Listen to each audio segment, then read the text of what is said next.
And with that, I'd like to get to the main purpose of my talk, which is entitled Everyday Art, the Islamic Impact on American Arts. And what do I mean by an Islamic impact? Am I saying that there are arts that are religiously inspired by Islam, that when you go around you are inadvertently listening to secret tools of conversion that will one day cause you to wake up, declare the Shahada, and start praying 5 times a day? Not quite, although perhaps there would be those who would believe that. No, what I'm talking about is the idea that Islam is, of course, a religious tradition. And I'm not interested in, for the purposes of this talk, the question of what is religious about the artwork, but the idea that there are people who believe in this faith of Islam called Muslims, who bring various cultural elements into American cultural systems. And what is that interaction? How have Muslims impacted American art and American culture over the 500 years of our presence in this country? So this is not a religious view I'm here to talk about, this is a cultural view. It is not only about the work Muslims create, but the work that is borrowed, that is seen, that we consume. And what I want to really focus on is what I would call non-traditional media. We focus so much on media as being news sources, as being these representations of Muslims, rather than how Muslims choose to represent themselves. And to me, the interesting way to do that is to talk about everyday art or popular art. When I say popular art, for me, that is something that is not distinct from high art. This is not about the Picasso versus the Basquiat.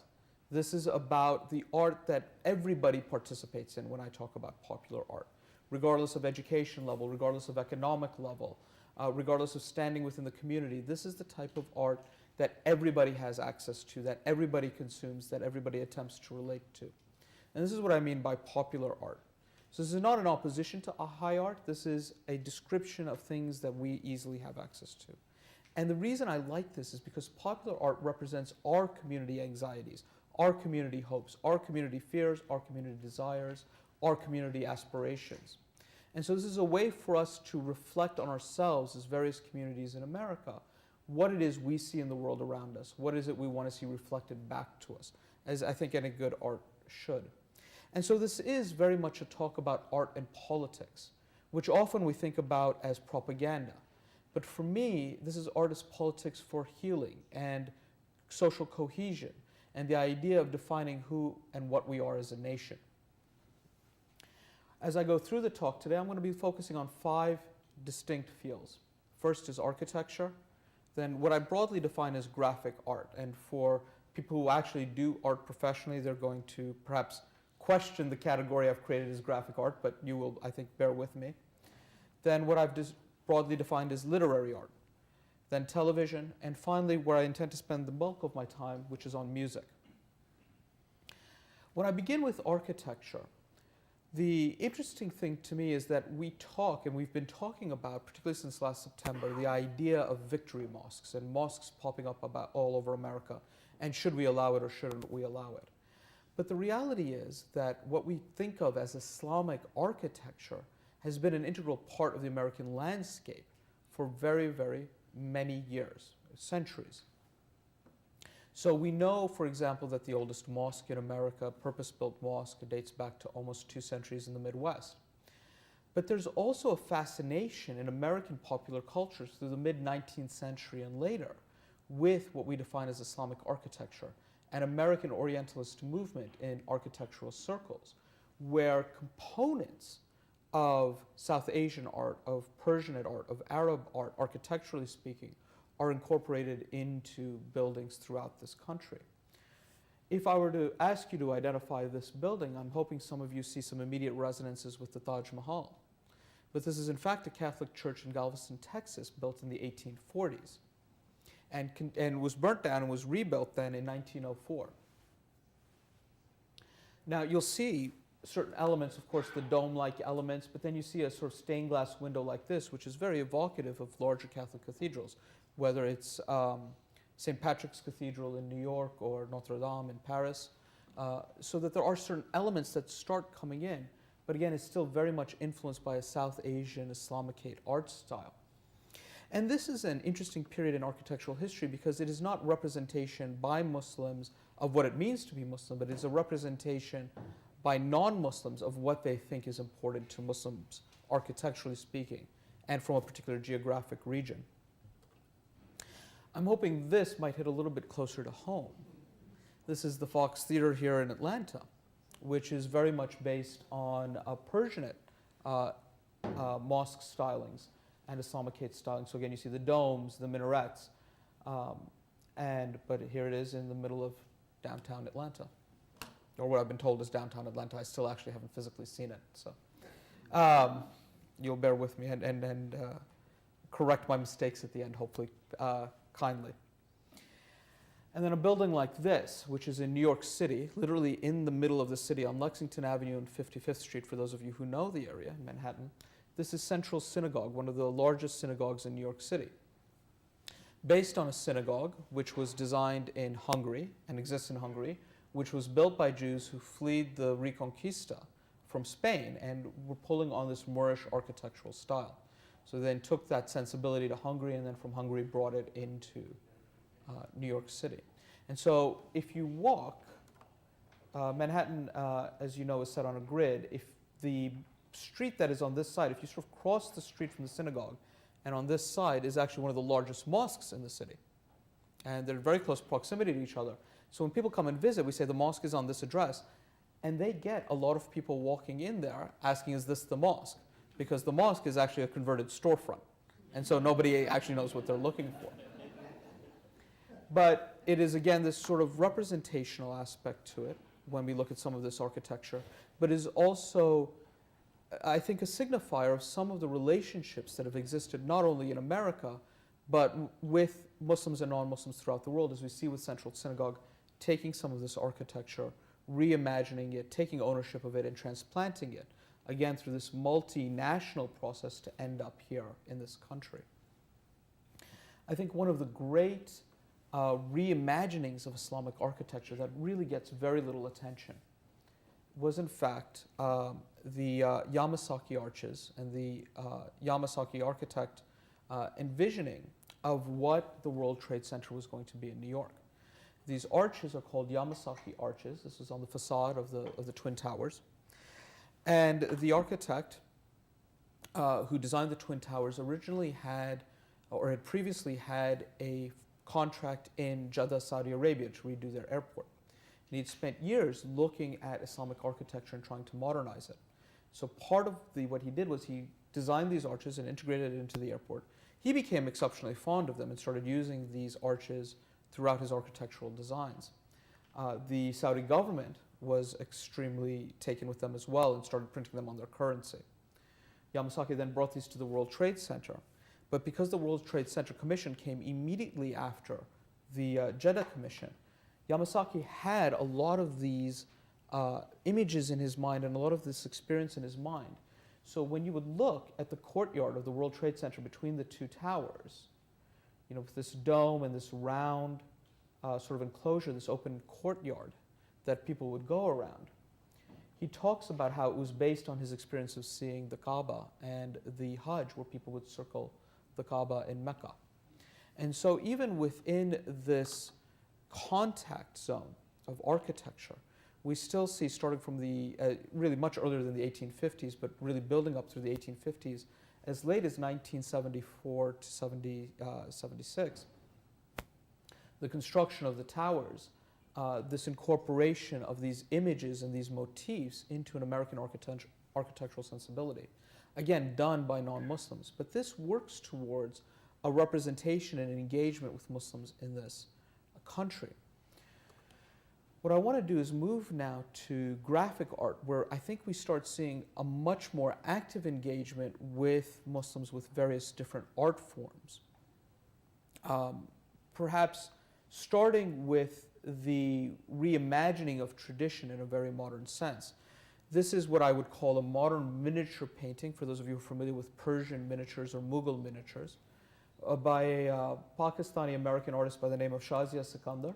This is a piece she did sort of at the turn of the millennium, and you can see 1998 to 1999, called The Many Faces of Islam. She did this while she was in New York, And it's an engagement with America's foreign policy history with the Muslim majority world. So, for example, you see Saddam Hussein, and we were just this is sort of a reflection of the Iran-Iraq war, where Saddam is sort of half in America's pocket in this engagement, or Benazir Bhutto, whose head covering is the American flag. Again, talking about our foreign policy engagement. You've got Salman Rushdie here, or Nawal al-Saadawi, who's a very well-known Egyptian feminist.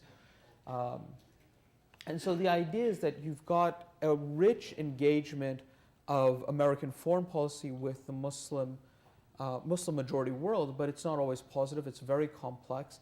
And the way it is then presented to Muslims overseas and back here in America, what are some of these connections? Now, of course, this trades on a particular idea of immigrant Muslim life. Currently in the United States, about a third of all Muslims are, in fact, African American, are not what we would call first-generation immigrants, that is, people who've come here to this country. And of the 2/3 who are what we would label as immigrants, a large percentage of those are people like myself who were born in this country. And so while I technically fit into the immigrant label, if you asked me to go back to where I came from, it would be Jamaica, Queens, not Jamaica, the island. So this is, an interesting way in which we think about categories of belonging and acceptance in this country. On a more recent note, and a much more positive representation of Muslims, this is a comic or a graphic novel called Cairo. You may be familiar with the graphic novel Persepolis, which was turned into a movie, received quite a bit of attention several years ago. But this is a graphic novel called Cairo, written by Willow Wilson, who is a convert to Islam. And this is a fantastical reimagining of her time in Cairo, where she still goes back quite frequently. It's put out on Vertigo Comics. Vertigo Comics, if you don't know, is a fairly major comic book label. It's an imprint of DC Comics, which puts out Superman and Batman. And Willow's take on this is she's very well read. She is very knowledgeable both about the history and cultures of Muslims in Egypt, but also about theoretical issues, things of Orientalism and belonging and lost maps and creating worlds. And this is magical realism at its finest. It involves a half jinn, half human being, that is half genie, half human being. It involves somebody who wants to be a terrorist, who becomes so alienated from society who wants to be a terrorist, and somebody who is looking for himself, who grew up in America and is looking for himself in the Muslim majority world. A Berkeley hippie who wants to go and discover herself in Egypt, who's not Muslim and thinks the mystic East will provide her answers. And a Palestinian and an Israeli love affair, who are both out to kill each other and end up falling in love. And there are all these wonderful intersections that include Cairo as a character in the novel, pull on myths of American founding and fantastical myths from the Muslim traditions of Egypt. And it did and continues to do very well. And for DC Comics to take a chance and publish something like this is quite an astonishing feat. They've also given her a series called Air, A-I-R, where she continues to expand on some of these themes over almost a 3-year story arc. She's currently writing Superman. I'm assuming everybody knows Superman. She's a guest writer on Superman right now. Very little to do with religion, but again, this idea that you find Muslims in very interesting walks of life, cultural life in America. Sticking with graphic novels and comic books for a second. This is a character from a series called The 99. Now, The 99 was started by a Harvard Business School graduate who is also a psychologist, Naif Al-Mutawa. And Naif has, I think, 5 boys at the time he did this. And he said, I want my boys, why can't my boys have a role model that they can identify with? Why can't there be a Muslim Spider-Man or a Muslim Superman? And what he did was he decided to go out and do this. And he created this really a media empire at this point, starting with the comic books called The 99. And the idea is that the greatest library in the world in the 13th century was in Baghdad. And the Mongols came and they sacked it. So the scholars at the time preserved this knowledge of this great library in these 99 stones. The library was put in the Tigris. They put these 99 stones in the Tigris, and all this knowledge was put in these 99 stones. These stones were then taken to Spain, and then when Granada fell, the stones were sent, 33 stones in batches of 3, throughout the world. And now in the 21st century, the stones are being recovered. And each one of them grants the bearer of the stone a particular power. So for example, Nura possesses the ability to control light. And the idea of the 99 comes from a Muslim belief that God has 99 names, because you can't describe God. God is ineffable. So God is both the creator and the destroyer. God is both the wrathful and the just, or the vengeful and the just. And so these 99 stones represent these 99 attributes of God. But what he did was, in creating these characters, is he didn't want to create a Muslim normative or theologically normative perspective. He wanted to create characters who represented the diversity and the ethical values of the tradition. So you find women who are veiled and women who are unveiled. You find men who wear beards and men who don't. You find characters who are not actually obviously Muslim in any way, shape, or form. And the questions of prayer, questions of ritual observance don't come into it at all. For him, this is an ethical crafting. That how do I teach the ethics of what I think are important of my faith to other people? This is done so well that currently DC Comics hosts a series called the Justice League of America, which is sort of the heavy hitters, Batman, Superman, Wonder Woman, sort of as a team effort. There's now a 6-month story that's been going on that includes characters of the 99 with the Justice League of America. So DC Comics has really bought into this, this sort of idea of representing the diversity of the tradition.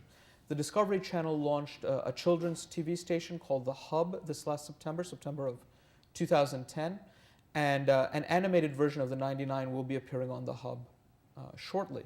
So he's really gone from taking this comic book to really building an empire where he licenses out for theme parks now in the Middle East, merchandising, backpacks and mugs and all that good stuff that you don't want to have to buy your kids, but you're sort of forced to. He's this is what a business degree will get you. But to his credit, he's also a psychologist and is really interested in terms of how this works to creating something that his children feel comfortable with, and I think works well for how are other children reacting to this. I think I've been giving DC Comics a lot of love, and I have to say I was actually a Marvel boy growing up. I was more of an XMen guy growing up, and the XMen, just to turn to Marvel Comics, introduced a female Muslim character almost 3 years ago now, called Dust. She's a character from Afghanistan, and it's a very rich, nuanced character. Now, when we look at the 99, there's a Muslim very heavily involved with this. When we look at Willow Wilson's work, there's a Muslim very heavily involved in this. But when we come to Dust, there are no Muslim writers involved in this.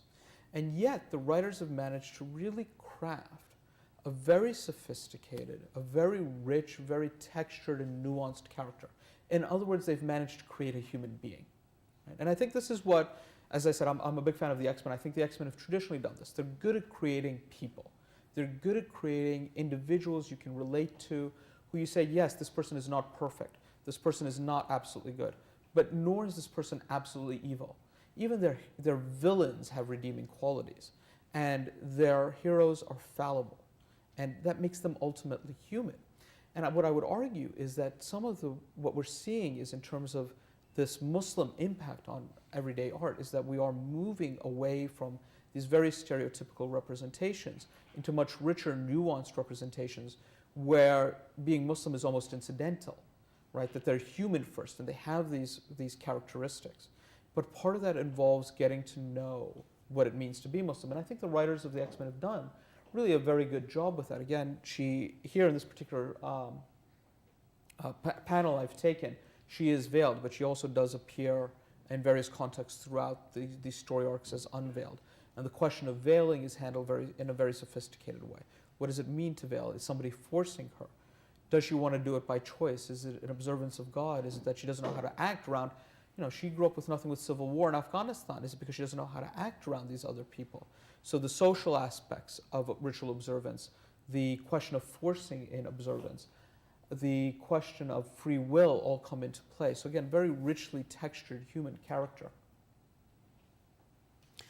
And then from here, of course, looking at these graphic arts and graphic novels is very easy allusion into literary art, which is not to say these works aren't literary. In fact, I would argue that they are very rich in literary value, because they do have these wonderful storylines and these rich, rich characters. But we're not used to thinking of graphic novels as real art or real prose, real literature. And I think that that's slowly changing. But I don't want to draw a distinction that this wasn't literary art. It's a particular type of literary art. I want to look now at words without images, if you will. And I think, again, starting with questions of how people are represented, we start with somebody like Ralph Waldo Emerson, the great American poet. And he is really engaged with, and a poet and theologian, I should say. He's really engaged with some of the poetry of the Persian world. This is a re-rendering of a poem by a famous Persian poet by the name of Hafez. And in it he says, and I'm not so interested in the content, I just want to point out a couple of features to you. He says, "Of paradise, O hermit wise, let us renounce the thought. Of old therein our names of sin Allah recorded not. Who dear to God on earthly sod no corn-grained plants, the same is glad that life has had the corn he wants." Again, this is a deeply mystical poem that is very rich in meaning, and Emerson is sort of taking it and making it his own. So there are layers of meaning here that we could spend some time unpacking. But what I do want you to note is that he uses the word Allah, that he is engaging, the title is from the Persian of Hafez, that he is engaging consciously and very knowledgeably with this Persian literary tradition. But that this is a question of representation. Again, this is Muslim engagement in the American public sphere, but through an interlocutor, through a degree of separation. And how do we start moving beyond that? And it's not, again, it is at the same time very sophisticated and not very sophisticated, because it's a very rich poetic tradition. But what does it tell you about the person who wrote it, or the cultural milieu he's coming out of, or what value Hafez has for Persians in general? And if we jump ahead a little bit, we come to Toni Morrison's Beloved. And this is really important. I talked about the fact that about a third of all Muslims in this country are African American. And I said that Muslims have had a 500-year engagement with America. And the reason I talk about this, and I will talk about this in more detail a little bit later, is because so many of the slaves who were brought over during our slave trade period were Muslim. And there is a certain cultural memory associated with that. So when Toni Morrison is writing Beloved about slave and post-slave life, she doesn't address it directly, but makes their religion an integral part of who they are, in terms of their actions, in terms of their ritual belief, what it is they're doing. And so if you actually are reading for what their religious life is, you understand that many of their characters in this are in fact Muslim. And so this is Toni Morrison playing with some of these cultural norms, some of this cultural memory, playing with some of this ritual life. But again, it's Muslims in America through an interlocutor. It is that degree of separation. How then do we go from this level of engagement? And I don't mean to say that Morrison's representation is bad. In fact, I think it's absolutely lovely. I think it's very rich. And I think she gets these characterizations just so well. As a historian, I mean, obviously I don't know what slave life was like, and we don't know. We are trying to reconstruct it, but she makes it natural and organic and makes it part of who these characters are. So how do we get from representing Islam in America through interlocutors to Muslims in America speaking for themselves? I want to come back to Willow Wilson, who wrote the graphic novel Cairo, who's just published a new memoir called The Butterfly Mosque, which talks about her story of conversion, starting college on September 11th, 2011, starting classes that day, in Arabic class actually, when she first hears about what's happened in New York City, to sort of exploring her spirituality, taking time off to go to Egypt to teach English, and realizing that she wanted to be Muslim. Right? It's really after she graduates college that she becomes Muslim. And she talks about the struggles she goes through and what it is she finds appealing about that and the beauty of the faith for her. And this to me, because she's an author and a natural storyteller, really captures for me as a Muslim, as somebody who's born Muslim, who teaches Islam and is asked to explain what is it about this faith that people find appealing. It's sort of saying, what about faith people find appealing in general? Right? How do you explain that to somebody? And if you ask me for a book that does that in a way that's not out to convert you or that doesn't presuppose faith, Willow's book, The Butterfly Mosque, really captures that. She captures the richness, again, Egyptian Muslim life, where she spends quite a bit of her time. I think she captures really well the politics that go on. You know, we see poll after poll where it says, if you go to the Muslim majority world, people approve of American culture, people approve of American people. It's American foreign policy that's the issue, and she really sort of gets to the crux of that through talking about people, through talking about experience, and saying, how does this actually play out on the Arab street that somebody like Thomas Friedman is so fond of talking about, from the Starbucks in Alexandria, versus actually being out on the street. So, you know, I think that this is really one of the next steps in terms of how Muslims are impacting American culture, which is representing themselves to a non-Muslim population and saying, we are firmly American, we are firmly religious, and sort of conveying this message. There's a new play that's out as well called The Domestic Crusaders, and I don't think I necessarily need to unpack that name for you. It's about a Pakistani immigrant family, 3 generations, a grandfather, parents, and 3 children who were born and raised in this country.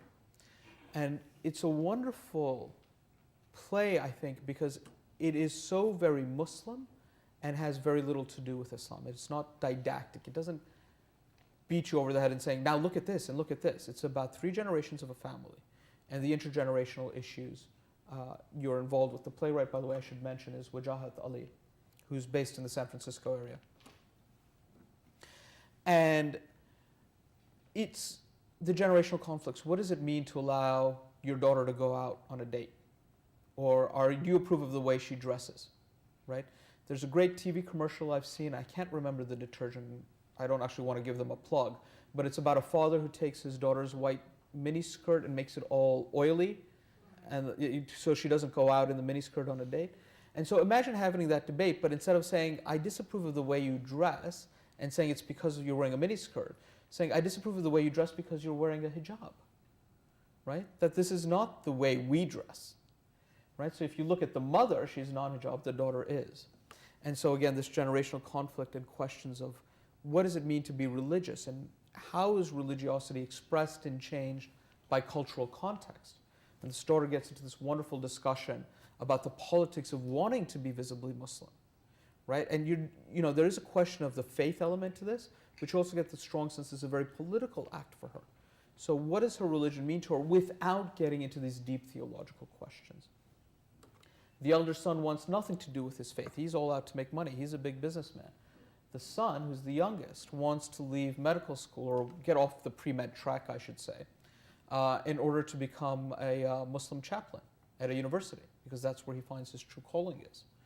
And you know, how the parents react to all these 3 very different children who they've all raised in the exact same environment, a father who's being passed over for promotions for various reasons, and a grandfather who sits here and actually sides with his grandchildren over the parents and says, well, look at how different you are from me, so why shouldn't your children be different from you?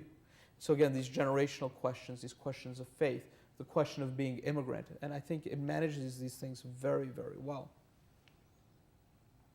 And then from a play, and I can say this now safely. I wasn't allowed to say this at the last time I gave this talk, but I can say this now safely because Wajahat has come out and said this in an interview publicly.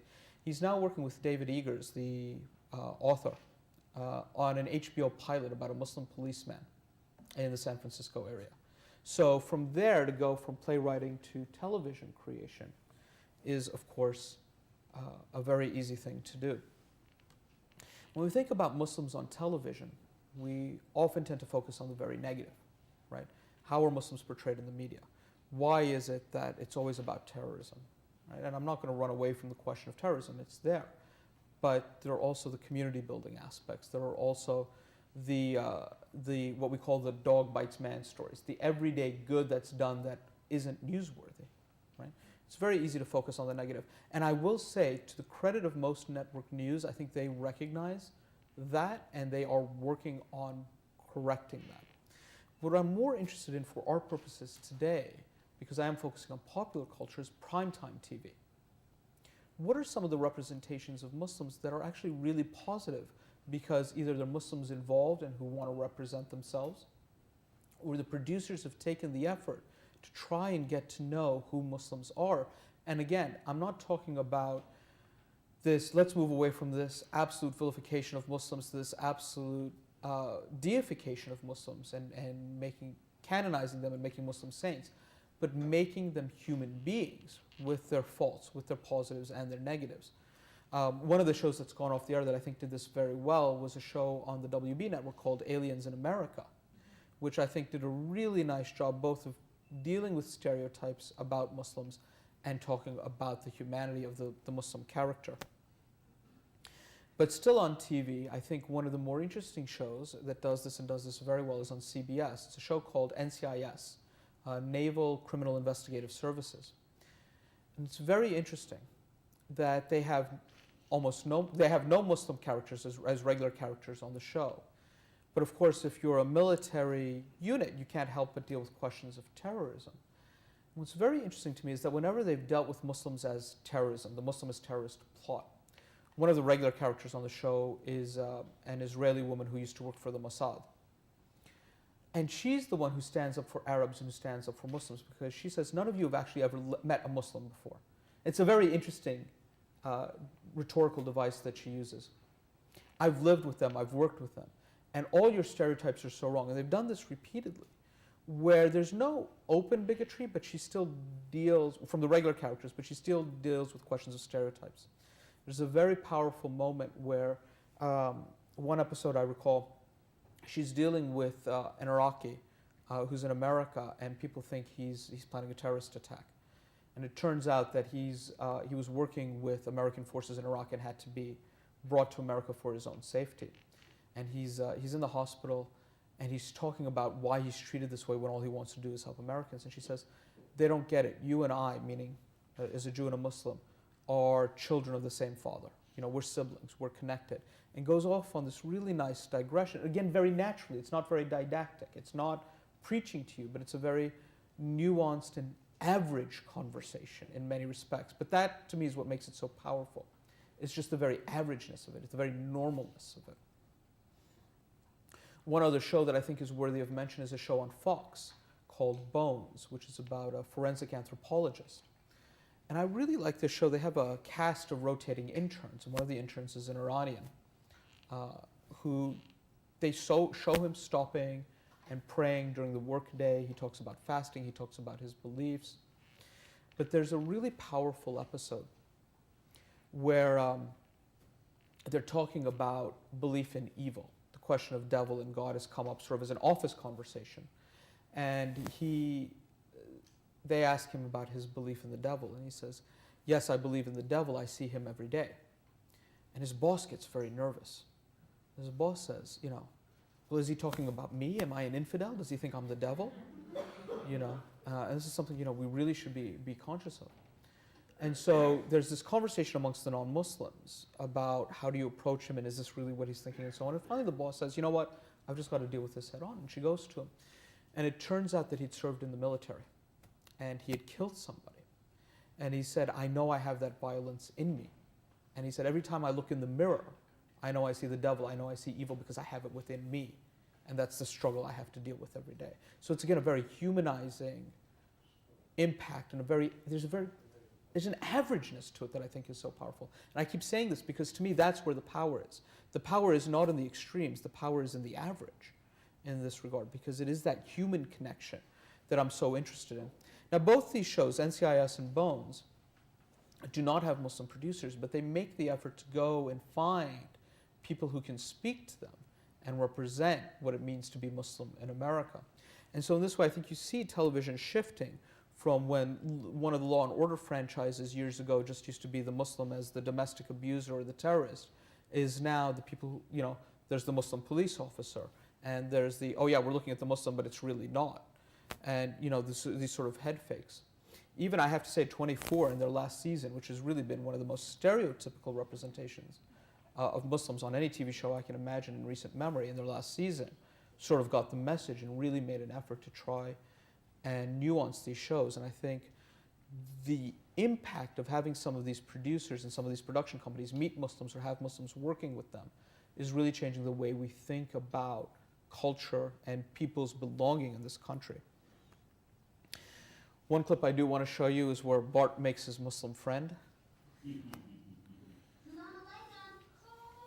which I thought was just priceless. You know, here's Bart, you know, this 8-year-old boy, he makes his Muslim friend, and he's like, why do I care that he's Muslim? And Bart, if you've seen this, his father, Homer, rather, if you've seen the episode, it's a spoof on 24, which is also on Fox. The Simpsons appears on Fox, network Fox as well. And it's a spoof on 24 about seeing the Muslim as a terrorist everywhere you go, and there's a countdown clock, and he's trying to stop a bombing, and it's just so well done satire. I mean, it's The Simpsons at its finest. But it's this idea that an 8-year-old boy is sitting here and saying, I don't care, we're both getting bullied by the same kids, and I really like the food you serve me, and your parents are really nice to me. You know, the concern of an 8-year-old boy versus the concern of his father, which is, let me tell you what I see on Fox, and how does this impact the way I live my life? So again, you see these questions of how do we learn about other people, and how do we transmit that learning on to another generation? So it is both satire, but it is also trenchant social commentary in terms of the way some of these things are put on. I would be remiss if I didn't mention Outsourced and Rizwan Manji, who is a Muslim actor, not playing a Muslim on this show, but is very conscious of his Muslimness. And in a recent interview, he said, he was talking about how Outsourced will actually get into questions of religion, because for him it's important, and this is sort of a way to deal with it a degree removed. So we're not dealing with Islam in America and what it means in the American context, but we're dealing with being Muslim and Islam in a different context that can hopefully resonate with an American audience. So again, it's a very interesting, sophisticated approach, I think, to the question of religion and belonging in this country. I now want to turn my attention to the last segment, which is on music. And I think before I do that, I just want to give you a brief history of Muslim communities in America. I talked about the slaves, a majority of slaves coming to this country as being Muslim. But I also talked about a 500-year history, so how do I square that circle? And we all know this little ditty. We all learned it in nursery school. 1492, Columbus sailed the ocean blue. But what also happened in 1492 was Isabella kicked out the Muslim and the Jew. And basically, if you were Muslim or Jewish in Spain in 1492, you were given one of three options: leave, convert, or die. Generally, people not opting for the third option, right? I think, anybody here taking the die option? No, I just want to check. So it's leave or convert. And there were people who converted, and there were people who converted in name only. And we have, again, strong historical evidence of communities that were Catholic in public and Jewish and Muslim in private, including orientations of mosques, particular rituals that have continued on. Orientation of churches and rituals that have been preserved in families that are sort of outside liturgical worship, but have strong resonance with Muslim and Jewish practice. But you could leave as well. And in the 15th century, the best navigators in the world were considered Arabs. And Columbus is setting sail, right? I mean, there's strong evidence that part of the funding from Columbus's voyage was dependent on the Reconquista, the accumulation of wealth from the fall of the Arab Muslim empires. And so people are leaving on Columbus's ship. Now, it begs the question, if these are the best navigators in the world, what are they doing getting lost on their way to India? But that is a separate conversation. But we do have very strong suggestive evidence that there were Muslims and Jews on the ship, and that there were Muslims and Jews who set foot in the North American context. So while technically not America as we understand it today, there has been this engagement dating back to Columbus. But speaking of cultural memory, when we really come into the slave period, of course, slaves were converted to Christianity. This was part of the civilizing mission. And one of the interesting things we're discovering is that because slaves, you weren't allowed to teach slaves to read or write. This was illegal. And many of the plantation owners themselves were illiterate. Who was keeping the books were literate slaves. And the literate slaves tended to be Muslim for various reasons. And so these Muslims were asked to keep books. And they would say, well, let me write the Gospels in our language, Wolof, Arabic, and so on. Let me write the Gospels in our language to convert my brethren. And so what we're finding is these treasure trove of books that are labeled Bible, but are in fact Qurans or autobiographies from this period and how these traditions, how these rituals, how these cultures were preserved. And one of the things we are also discovering is that music played a really important part in the preservation of cultural identity. So even as late as the 1920s and 1930s during the Great Depression, when we sent people out on a government program called the WPA, the Works Progress Administration, people to go out and do oral histories in these remote black communities in the South, we were finding that orientations of churches were towards Mecca, that their grave sites were oriented towards Mecca, that people would fast for Lent, even though none of the surrounding churches would, because these were sort of remnants of the Ramadan fast that had sort of been continued on. There are all sorts of other suggestive markers of this preservation of cultural memory. But musically speaking, there's very strong speculation by a scholar by the name of Sylvain Diouf, who's of Senegalese descent, that West African Quran recitation, the particular melismas, the microtones, and the mode of West African Quran recitation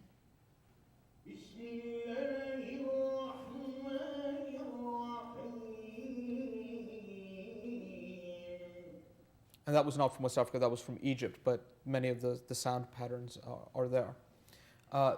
That West African, that Quran recitation style then carried over through the slave spirituals, which eventually gave rise to blues music. So even if you listen to blues music now, in terms of the modality, it is very reminiscent. It's an eruption in terms of American musical heritage and seems to share very strong characteristics with Quran recitation. I haven't gone deaf, right? There's nothing playing. There we go. Okay.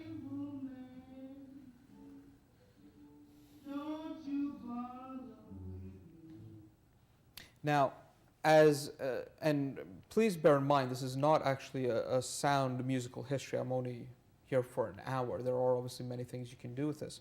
But blues then splits out and gives rise to rock music. Now, rock music is really interesting because this is really one of these cultural exports out of America that is done really well outside of the American context, right? They say that the thing that caused perestroika was not economic, but the fact that we kept sending musicians over and people wanted to consume that music, that this was cultural diplomacy at its best. And so we get to this question of full circle. I'm going to play you a clip from a band called Junoon, which is a Pakistani-American creation, that here is rock that influences this artist in Pakistan who's in med school. Pink Floyd, Led Zeppelin deeply influenced him. He comes to New York, starts this band that talks about Islamic devotional music, right? So you see these great flows of culture going on. But again, this impact not only of Muslims in America, but of America in Muslim majority context. So again, this long interaction. So this band is called Junoon.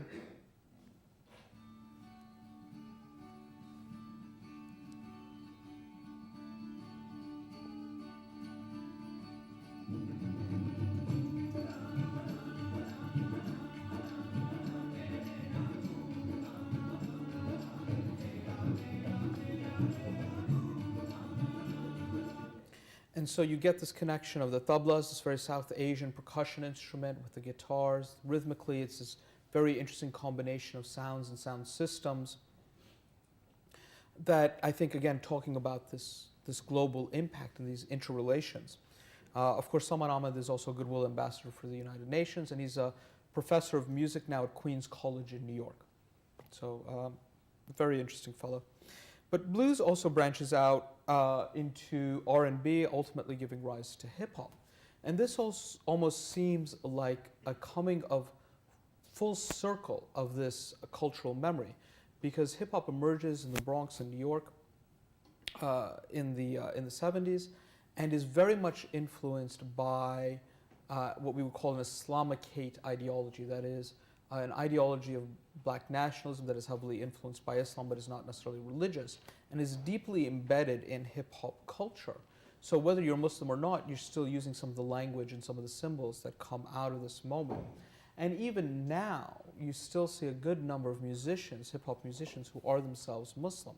So somebody like Ali Shaheed Muhammad, who's now a solo artist but was with a very well-known group called A Tribe Called Quest, begins his album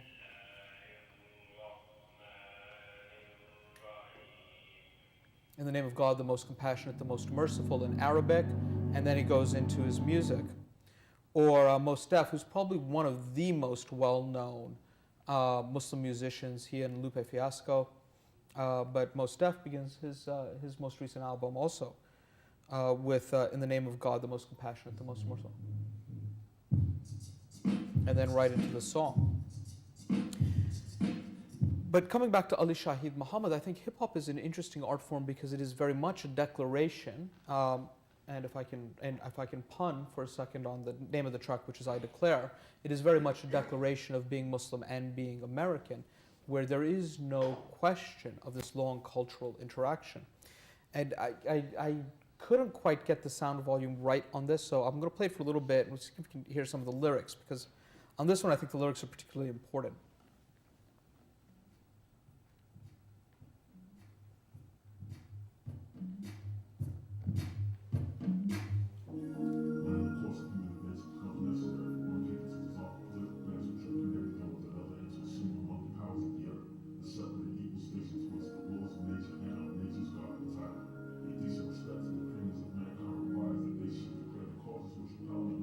Okay, I don't know if you could hear that very clearly, but it was the Declaration of Independence. So the track is simply the recitation of the Declaration of Independence. But what it is it's a pun in English. The Declaration of Faith in Islam is called the Shahada, or I bear witness. So Ashhadu la ilaha illallah, I bear witness that, or I declare that there is no God but God. And so this is a pun in English, both on the Declaration of Independence and on the Arabic Declaration of Faith. So again, you see this statement that there is no distinction. So I think music then is a way that people are consuming a type of Muslim American music that is normalizing the presence in popular culture of Muslims in America. I'm going to script the Brand Nubian track for the moment and want to talk briefly about a group called the Caminos. Caminos are often referred to as a punk Muslim band. But I think that is actually a misnomer. They are very much punk-based, but 3 of the members are not, in fact, Muslim. Only 1 of the members is Muslim. 1 considers himself an atheist, although he comes from a Muslim background. 1 is Hindu. And 1 describes himself as whatever will get me fed this week. So this is an interesting group of individuals. But again, it's this association that people who describe them ascribe this Muslim identity to them. They don't necessarily want that label on themselves. But to me, the interesting part of it is that this is sort of the second wave of cultural interaction I think we're going to begin to see, where religion becomes even more recessed as a primary means of identification, where really what we're looking at is this cultural awareness and this cultural belonging that says, stop putting these labels of religion on me. I'm an American, I'm a punk rocker, and I'm pulling on all these other influences, right? Why is it that it's okay for a musical artist like Eminem to say that, yeah, I was influenced by hip-hop, and I was influenced by rock, and I was influenced by Poor Righteous Teachers, I was influenced by Led Zeppelin, but it's not okay for me as a Muslim to say I was influenced by the Sex Pistols, and I'm influenced by Bollywood music, and I'm influenced by, these are all my influences. Why can't I put them all together and make music out of it as well? But in terms of synergy, this was also tied very closely with a novel called The Taqwa Course by Michael Muhammad Knight. It's often seen as a causal relationship. Taqwa means God consciousness in Arabic. Core is a punk suffix indicating a particular genre of punk music. So this is sort of God-conscious punk music. And whereas Mike Knight is very much interested in a Muslim punk scene, these were actually 2 separate movements that happened at the same time. And I say this because, A, they've all told me this, but also 2 of the guys in the Caminos were actually students of mine at the Islamic Center I used to teach at. So I'm very, very proud of them and very frightened by them. I say this with all knowledge. But again, the synergy that there are moments in history where we see these cultural convergences happening, and this idea that people want to express themselves in a particular way and are looking for vehicles in it. And with that, I sort of want to bring us to an end and a conclusion. Oh, sorry, that was the sound clip, but we'll skip it for now. We're going to skip that video as well, just as I wrap up. And to think about America as the new Mecca. And what do I mean by the new Mecca? Not that, as I began, not that everybody will be Muslim tomorrow by engagement in these arts. But if you think about any of the places where a diversity of Muslims live, America represents a diversity of Muslims, both ethnically, culturally, theologically, than any place else in the world. The only time you see convenings like this is on the Hajj in Mecca. So when I talk about America as the new Mecca, I don't mean that everybody will be Muslim. What I mean is that you see a diversity of traditions coming together, creating a new way of what it means to be Muslim, but also positioning themselves as firmly American. And we see that impact through popular culture, whether it's music, whether it's television, whether it's architecture, whether it's graphic arts, whether it's literary arts, that these are all ways of expressing that interaction. And that culture, these cultural forms, these popular arts, become ways of normalizing a Muslim presence that says that Muslims are here, they're not coming, they are here, they have been here, they will continue to be here, and they're an important part of the American cultural landscape. And so to bring that to your attention, to have you think about the way Muslims have impacted the American cultural sphere, is something that I wanted to sort of outline to you, both in terms of people representing what it means to be Muslim, but more importantly, how Muslims are representing themselves in this American context. So with that, I want to thank you, and perhaps we can take a few questions and we can pass around. So thank you very much.